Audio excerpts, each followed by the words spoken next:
So let's continue. And now I'm switching from the databases to big data.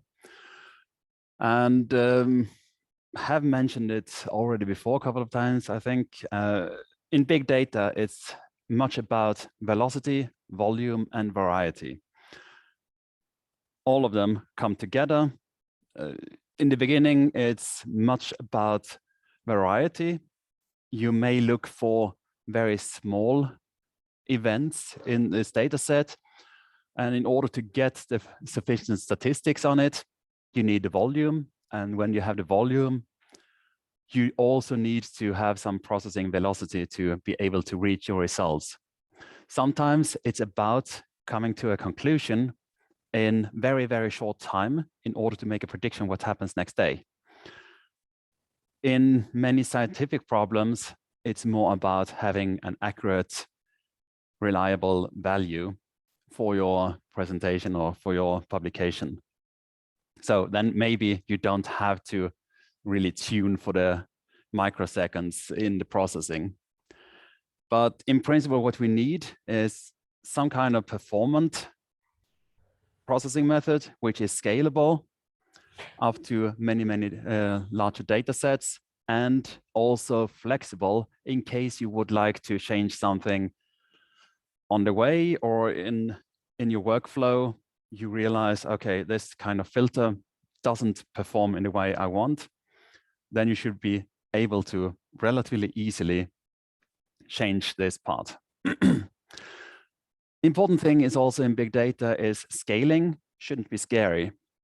It should be essentially, for you at least, the same amount of effort to process 10 times more data, 100 times more data, maybe even 1,000 times more data. But your processes should be able to handle all this amount of data more or less the same way, given that you have the computational infrastructure for it.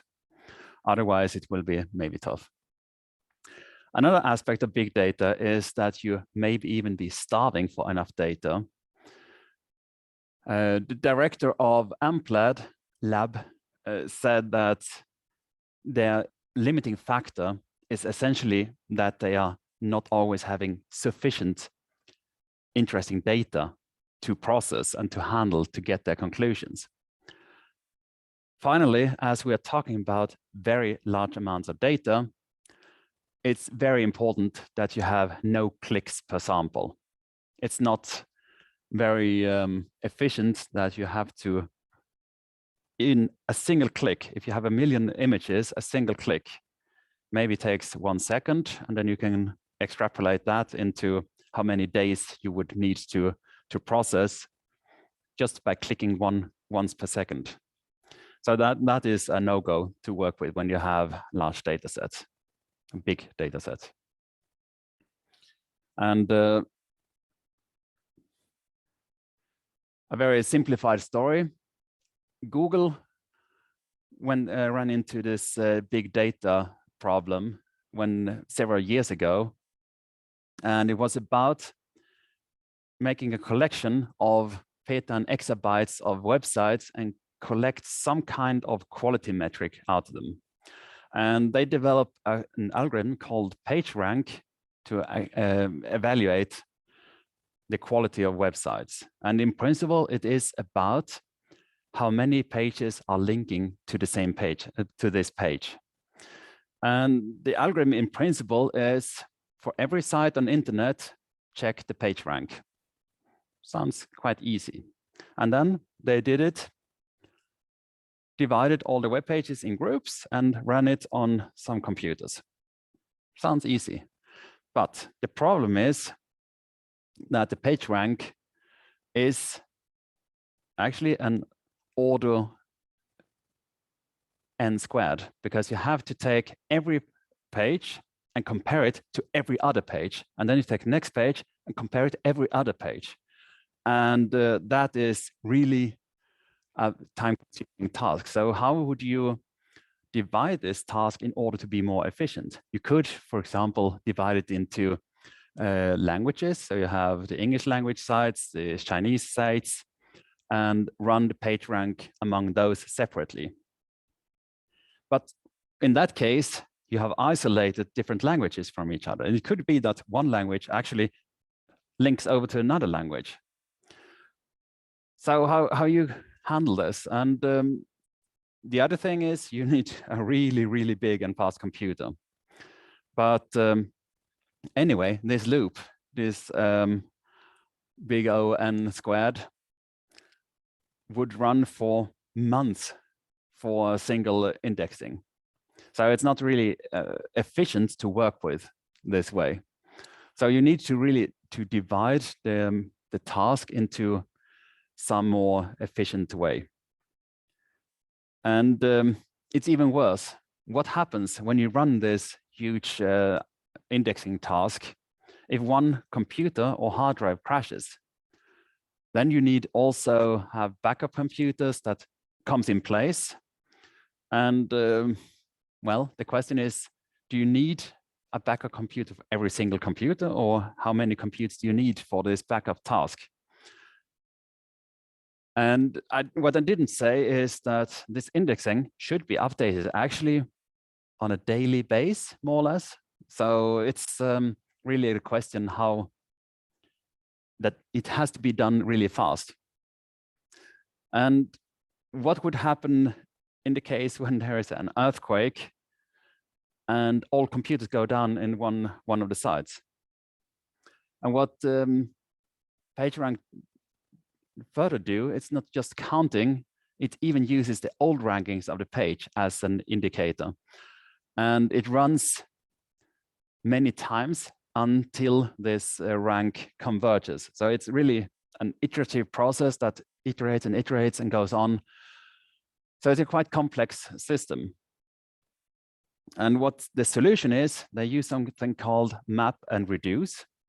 And with that, you have some data like this, and you have some mapping function. So here you take the mapping, taking the function of the data vector L, and then you get out some result. Then afterwards, you want to do, so this would be for the task solving the sum of squares. So here you can do the reduce. And here we have the reduction formula, which is GAB, which is A plus B. And when you reduce the whole thing, then you can call this reduction function several times. And the question is how you call it and how you can permute the reduction. So maybe you can even do it. So this is done as a sequence, but you could also split it like you do reduce 1 and 2, reduce 3 and 4, and then you reduce them together. And then you have reduced the effort of this reduction quite a lot. So in principle, let's see, what you could do is you would have G1, 2.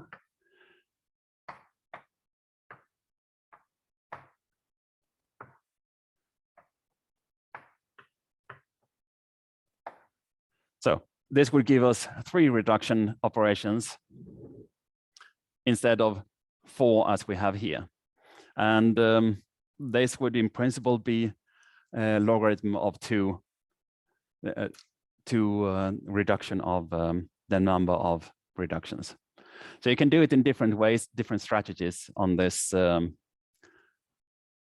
reduction. And as each of these are individual, you can also split them up on the cluster for doing on different places. The mapping, of course, is acting on every individual object, and therefore you can also split up that on parallel processing. So what they did, they had partitioned the data into a lot of chunks all over the different cluster, all of the machines in the cluster. Then they applied the mapping on each element, which is still parallelizable. Then they did a shuffle and repartition or grouping of data, which was more or less what I showed here. And then finally applied the reduce on each group. Finally, the very final step is then to collect the results and write them to disk. And therefore, the map and reduce is essentially put together in this way, that you have the data, mapping function and reduction function, and that is the task tuple for the job. Then you can, for example, do the key value pairs and grouping, and that is a way of re-indexing the values in these data sets. And each value has some information associated to each key. You could have, for example, we come here, we have the map and reduce on a document. So here we go into splitting. The mapping is splitting a lot of words in a text. So this would split for every space in the text, produces a lot of words, and it only has a 1 here. So if we do the workflow here, we have the data is cat, dog, car, dog, and the mapping would reduce in a long table where we have cat, dog, car, dog, and so on. And they only still have index 1. And now I hope I can scroll up. Yep, I can. And the shuffling regrouping means that now we have cat only occurs once, dog apparently has 3 times, and car is 2 times. And the reduction is then just summing up all these pieces, and then we have the word count for this text that we had. So this shows a little bit the principle, how you can work with the map and reduce principle. And then we can do the word count example in Shakespeare's A Midsummer Night's Dream. And what we do is we import the data, then we print all the lines. It looks something like this. It's just text right now. And the next step is to do the reduction. And here we go through the whole data, splitting it up into words and joining it up. And this would be the serial execution. And there we can see that it's running in not so long time, actually. My computer is too fast. And then we can do the analysis of the result, and we can see that the most frequent word is the, and the second most is and so on. And then we can get also the least frequent words, which has 1 count each. And that's, some of them are quite strange words, not the words we use today. If we do it with the map reduce approach, then we have first our reduction principle, where we go first, we do some changing it to lowercase, we strip it, we split it, and then we create this table, and finally we get some lists here that extracts the mapping.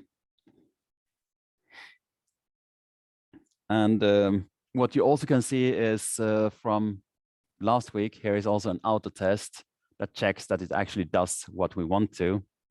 And here you can see that it works, this unit test. And then we can combine in using the package or the toolbox DASK and DASK bag, which actually contains the map filter fold objects, and it can be grouped then into these collections. And the benefit of using DASK is that it's a framework for actually doing parallel processing and to split up tasks on different places. And it does already the data processing lazy, and can also work well on larger than memory data. So if it goes beyond what you have as primary memory, then it can actually also handle that. And here's an example of the word execution. Then we take all the lines and make a debag, task bag out of it. And here we can see that, okay, it's created from a sequence, and we apparently have 13 partitions because we said we want to divide it up into this partition size where we have 10,000 words in each block. And then we run it. We do the reduce to get the frequencies out. And finally, we get the top and bottom results. So this is a completely different way of writing the code. And everything is happening here in this way that we have tasks that are executed. And Dask is, of course, then really dedicated to working with these MapReduce principle. And if we run the analysis, we can see here how it runs. And there are two cases. I want to get, in one case, I want to get the top 10, and in the other case, I want to get the bottom 10, and both execute in quite short time, actually. And what we do, actually, until now, we have only defined what we want to do. We haven't done an execution. And only when we run this compute and tell how many workers we want to work with, then it starts executing. Just for the playing, we could even change this one to just having one worker and see how long time it takes. Yeah, and then it took 1 second instead of 0.8. So it's probably too small task for it to really, yeah. 10 workers didn't make much difference, meaning we have a lot of sequence code that needs to be executed, a lot of overhead. So this data is essentially too small to see the benefit of having many cores. Then we can also look at how it's executing by using this diagram visualize. And what I did on the previous slide, something I didn't really mention before, is that I have here, so I create the progress bar, which is this part. I have a profiler and a resource profiler, and these are timing units. So they're actually measuring the time to execute each block. And that is what we see here in this profile results when the different cores, so these are the workers, and you can see when they are working really. And it's a bit strange that it's not showing more, because I would expect actually to be more workers when I say that I want 10 workers, and I have 10 cores in my computer. So I would actually expect it to run out on more, but that could be the scale of this thing too. Let's see if I can reset. No. No, it doesn't want to show me. So here you can see. Oh, let's see, what does it really say? No. Okay. I think it's a bit confusing that it's truncating this data, but you can anyway see how the CPU is working, how the memory is working. And the CPU is barely working at all, it seems, but the memory is growing a little bit. And yeah, you can see how it processes, and maybe you can also identify which task is taking a long time. In this case, it was a quite simple task, so you don't see much of these small bars for the processing. Then going on to environments for distributed computing, and there is a big framework called Hadoop. It's an open source MapReduce developed by Yahoo, and it's a part actually of the Apache project. Apache is a web server, open source web server. what is software, let's just call it software, driver interface. And it can work with non-local data distributed over the network, and the storage is automatically expanded, so it handles the processing power that it has available. And nowadays, it's actually how Amazon, Microsoft, Yahoo, Facebook actually handle the exabytes of data that they have to process. So it's a widespread and well-used software, and Hadoop is, I think, available on any cluster system that is out there, or even cloud processing. Then there is another one, is Spark is another topic, or another framework for handling distributed data sets. It's developed by people at University of California in Berkeley in 2012. And it's a software to handle DAGs, so directed acyclical graphs workflows. And that's a kind of coarse-grained processing where you can do all these map and reduce tasks, filtering. It has also in-memory caching. So it's a way to write these parallel programs. And the practical specification is to work with parallel computing without handling all the libraries and compilation and stuff that can be quite time-consuming to implement. But here you more or less just declare what you want to do and it comes out. In principle, it's rather declarative than imperative, but the operation is applied. You set up the whole framework that you want to work with, and then it applies it to every image or block that you tell it to. And it can also be set up so that it schedules in a way that it handles the resources in a good way. And it does this scheduling automatically. It can also be stored on disk or in memory, or it can be selected if you want to have it redundant or not, depending on how you configure this, this framework. And it's also used for, the aim of it is to have it fault tolerant for just this robust distributed computing. And it works nicely in Python. That's also a good thing. The good thing is also that Dask copies or takes handles many of the algorithms that you already know. So for example, it handles SciPy, it handles NumPy. I'm not sure if it takes scikit-image, but in SciPy you have ND-image, which is also image processing. So you can do a lot of filtering tasks with it. And here we have what we want to do.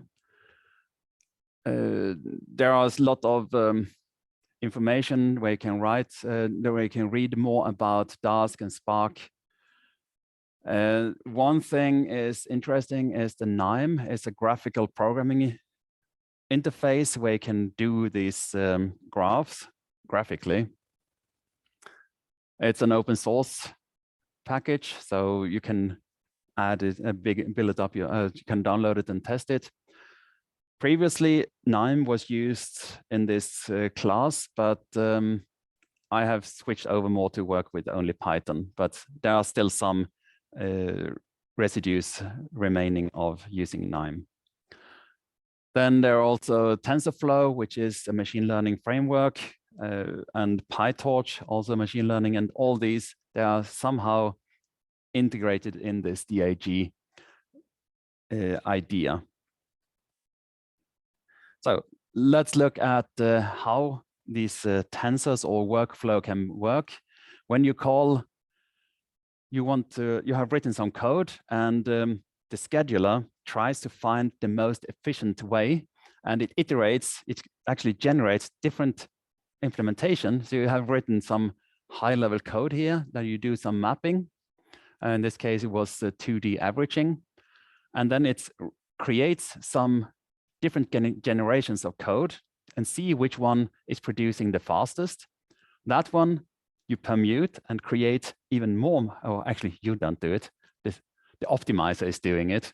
And finally, you can find the fastest kernel, which runs in some given time. In this case, it was 42 microseconds.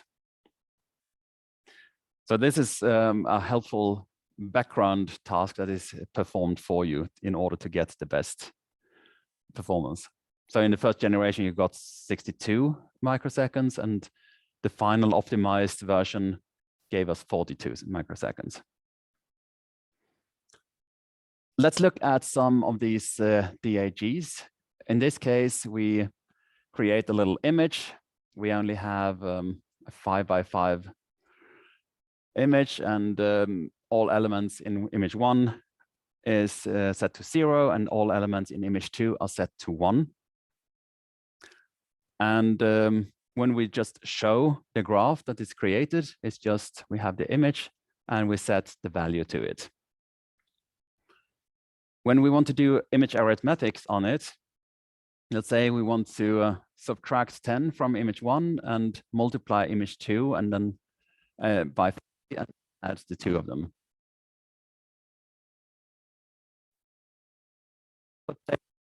It's only blocked like this: multiplication, subtraction, then it's an image coming out. We are adding them, and finally we have another image out. So this shows how the workflow is, and until this point, these two can be run in parallel, and that is the idea behind the whole thing. And then we come to the add, which is, let's call it a barrier, where it has to wait for both results to arrive, and then finally it does the add and provide the last image. We do it a little bit more complicated. So we have image 4 is coming in here, and then we want to multiply image 1 by image 4. And what that looks like is we take the whole computation from the previous processing, and then we want to multiply it. So that here we have one barrier at add and one barrier at multiplication. And finally, we get the result.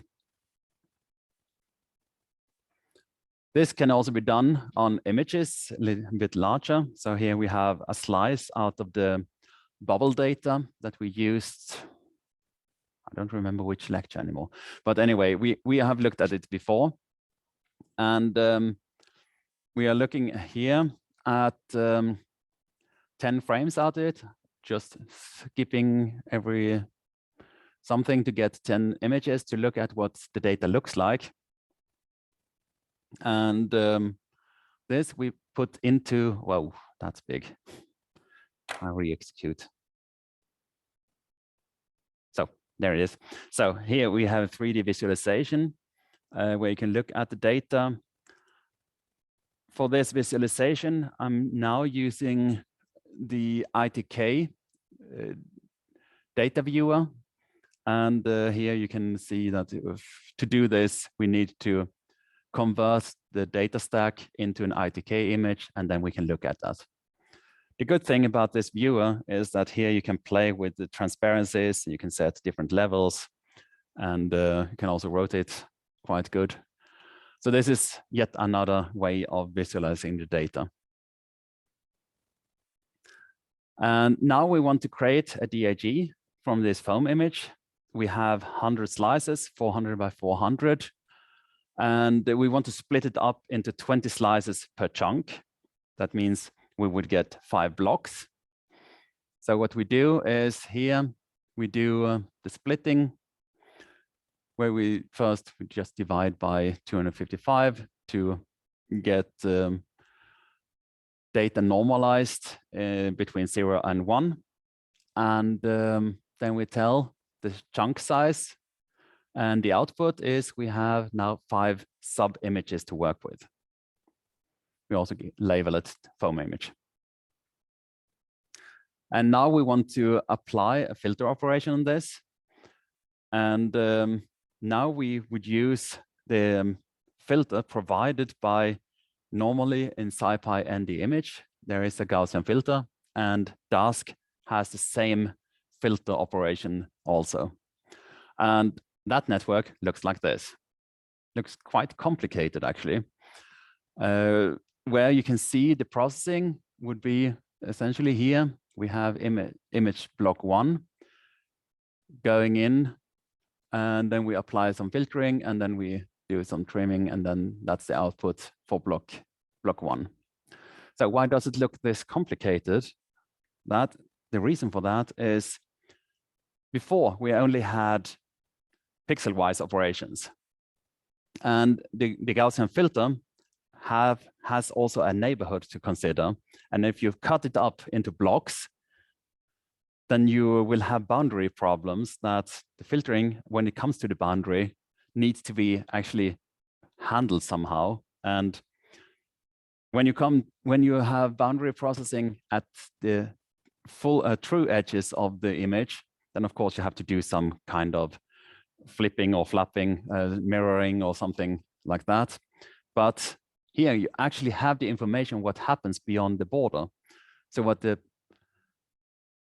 this graph is doing, it is providing the information from the neighbors and putting it into to overlap and make sure that you have sufficient boundary information for filtering the image without getting strange interface effects. So these would be these get image and overlap. So you can see here that they are combined together. You take some part from image 1 and bring it in here into the overlap together with the main image. So we actually expand the images a little bit to be able to handle the overlapping parts needed by the filtering. And we can also do segmentation and erosion. So here we do apply threshold at 0.9, and then we want to erode with a ball structure element with radius 12. And here again, we have ND morph, which is usually from a scikit image, no, from SciPy. And now we have the DASG version of ND morph. So in principle, what you can do when you have a code written for SciPy and ND image, then you can actually just replace this here in principle just by writing something like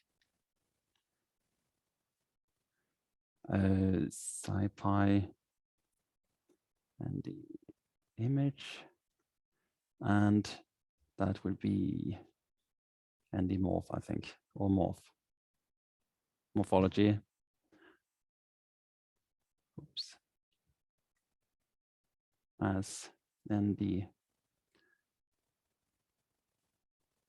morph. So if you would have written a line like this, you could have these two could replace each other. So if you do the first processing, you make your prototype using SciPy and the image, calling it like this. And when you want to run it in parallel, you just replace this import by this import, and the code looks the same. So you don't have to do much more. So that is an advantage of using these, that you can easily switch from one to the other. That you do it like this. And again, here you can see that in this workflow, you have the messy part with exchanging the boundaries for the Gaussian filter. And then it's back trimmed into the normal block size. You apply the thresholding, and then we get into a lot of boundary exchange here again for doing the erosion, which is also a neighborhood, also has a neighborhood requirement, and finally do the trimming to get back in the original image.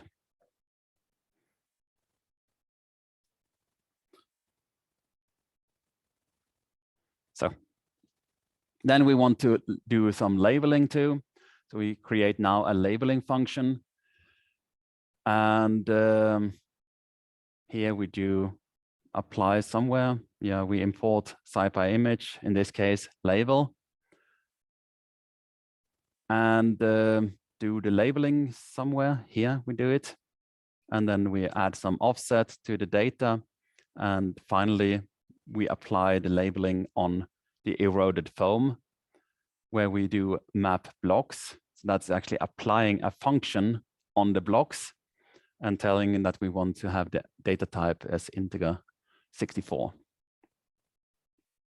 And the output is then, after running, this processing took 9 seconds.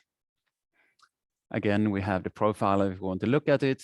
And then we do lab bubbles compute and say we want to run it on 4 workers. And the output looks like this. Here, the thing is, we actually added an offset to the labels, and that makes it hard to distinguish which one is what. But I think actually these are all connected items, so we actually get only one object per one item per block. So that is why we get more or less the same colors. And the profile output, that would be something like this, that it does a lot of work. And here it's actually, the first part is, I think, the labeling, no, the whole filtering stuff. Then comes the erosion, then it does some labeling, and finally it's done. It's also important to look at in which order you execute your processes. So you can have 2 options. One is that you select a slice from the data, and then you apply the filter, and you get the output.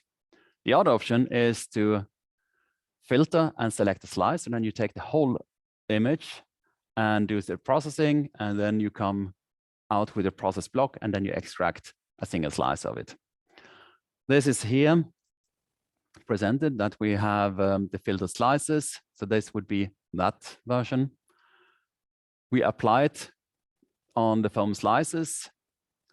And the other way, we have this single slice, then we just extract slice 50. And here it's visualizing, so it's just extracting these 2 images. And what it looks like, oops, I think, yeah, something was missing here. Let's execute this one. No, okay, it's producing the slices, and out comes this result. What we get is here, we do the compute on the single slice. And no, this is, yes, yeah, sure. We do the filtering on the single slice, running it, or we do the computation on all the slides, and then we extract slice 50. So it was slice 50 we had before too. And the result is that single slice actually is twice as fast as doing the whole block. The same result in the end, but different timing. So this shows that if you're only interested in a slice or a limited region, then you could maybe think about extracting the data in advance first and do the processing on that. That kind of makes sense already. So what is actually happening in this processing is that in the single slice case, it's actually just extracting the piece that is needed for the processing. And if you do the whole volume, it divides the whole image in 10 chunks, which are processed in parallel. And this may not give as much difference as you may have thought, because I have the 10 cores, and that makes it actually possible to run in more or less same time. But otherwise, if you would have less cores, the filter volume would take a lot longer time. So that is what's happening, that it's only lazily processing what it needs to process. Cloud computing is the next step. So we have talked about the cluster. Cloud computing is similar, but a bit different, because now we are talking about resources distributed wherever. And locally, you have can have your little cluster, and setting up a cluster is expensive, both in hardware and also in manpower, because you need someone to manage it and handle it and make sure that it actually runs and works. It also costs you a lot of power. When you are talking about cluster computing, you can actually say that this image costed me, I don't know how many kilowatt hours to process. So that is also a thing to consider if you don't need to have a cluster all the time.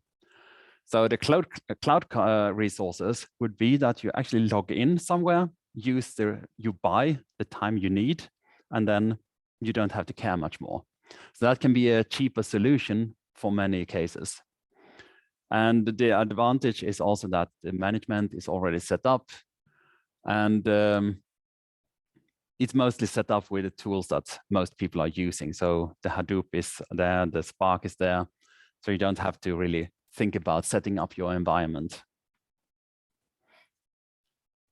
And there are a lot of already available tools which are adapted for cloud computing.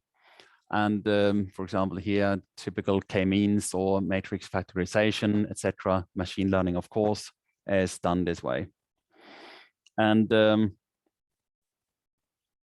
are a lot of money also involved in it. So it's a lot of support from big companies that donate a lot of funding for developing this Spark environment for this kind of processing. And it is also a lot of seed funding for startups is also available. Another thing is academic support. There's a lot source code available on GitHub. And just efficiency in writing the code. There are 20,000 lines of code for that versus a PhD, 75,000 plus lines of code to do the processing. So you don't have to really write all this code because someone else did it already. And another advantage of Spark is that there are no patents involved here, so you don't have a restricted usage. And if you want to look into the machine learning course at the informatics department, it's actually also based on using the Spark. Then we can go beyond streaming, and I notice here I'm running out of time, but I'm soon there. You can do a lot of analysis almost in real time if you want, if you do it in this streamed way. Otherwise, you may have weeks or months to do the processing. And it can handle static data during streaming, but the idea is also that data is coming in as the camera is producing it. So you actually get real-time processing on your data. That could actually help you.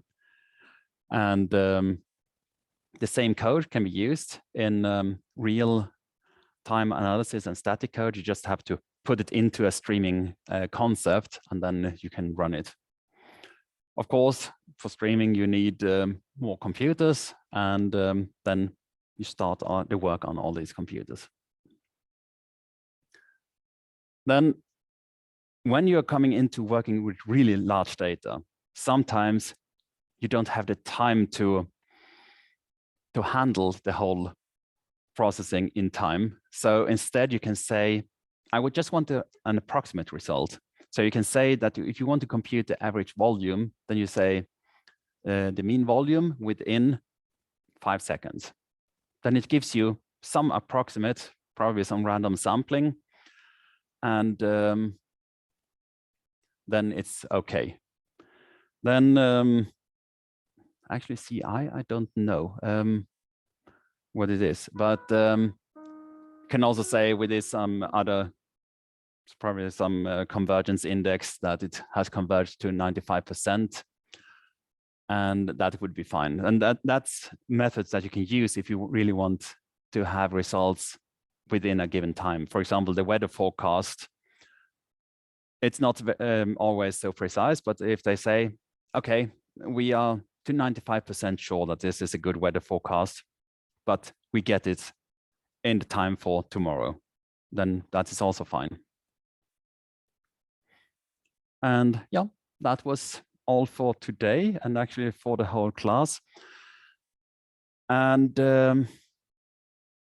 well, much of the work can be done in parallel, and it's actually image processing is in many cases easily parallelizable.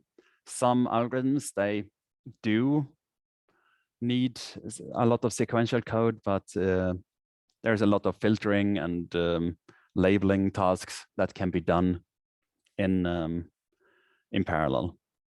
But what you need to know is that there are often limited resources, and that can result in race conditions. And if your data is really big, then you go for cloud computing, and DAGs is a good tool to handle this processing.